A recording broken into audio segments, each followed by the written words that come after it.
And let's just, okay. Kelly said, so Kelly, are you here? Right here. All right, good to see you, man. Yeah, we met at Rob Avis's permaculture guest lecture you did. You're the one who kept asking me why and why over and over Oh, again. you're welcome. You're welcome. Thank you. Yeah, I appreciate it. So you said, what is the line between offering too many services and having a healthy diversity of services? I feel like my sales funnel can be divided into 3 separate but related funnels. Is that a problem to have that situation? I don't know. Is it a problem? It feels like it's getting a bit. This is the sales funnel I drew up. I know you can't see most of it. I do more of a shield just for more space to write stuff. And it's just, and so my sales funnel, as I conceptualize it, is more of a 3D guy with the funnels going inward this way. Sure. And so with the pink spoons down to the prime service, there's 15 different services, and that just feels like a lot for starting up. Is it better to have like, I like the diversity of services. What's the least amount of tiers you should have in service? Because I'm thinking about taking 2 layers of each out. Yeah, there's no least amount.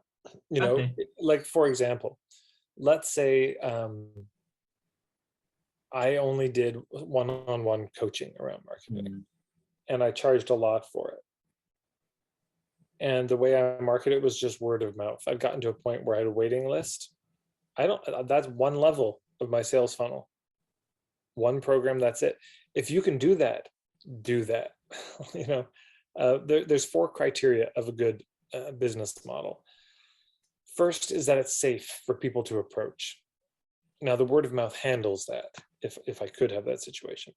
But it's got to be safe for total strangers to approach and check you out and see if they like it. Number 2, it's got to be, and there is a video, by the way, called the 4 S's of your business model, something like this. You'll probably find it on YouTube. But second, it's got to be sustainable for you. You know, if all you're doing is giving away free things, that's not sustainable. And if all you have is the most expensive stuff and nobody knows about you or if it doesn't feel safe, this isn't sustainable. So it's got to, like, if you were to max it out, you should be making more than enough money. Number 3, it should be satisfying. It should give you the kind of lifestyle you want. And number 4, it should be simple. That's the key. It's got to be a simple business model. So it's only a problem if it's a problem. But if you're, if you feel overwhelmed, that's a problem. So there's a few things you could do. I mean, 1, you can start with all 3 different things. But you might also just pick one and you say, for the first year, I'm just focusing on this one and I'm going to build up this kind of sales funnel, this area of the business. Then in year 2, I'll put in this, year 3, I'll put in this. We often get overwhelmed because at some level, I think unconsciously, we think I have to do it all in 1 year. And you don't have to do it all in 1 year. So this can be helpful. Sometimes there's one way, the way you're doing it, Kelly, is spatially, how do these things fit together? But I'd also encourage you to do it temporally. Take all the same ideas and like make have a piece of paper, 5 rows on it. Each row is for 1 year, 22, 23, 24, 25, 26, and then map out those ideas temporally. Spread them out in that way. Because sometimes you look at an idea, it's like, shit, I'm not even going to touch that for 5 years. Like I've got an idea for an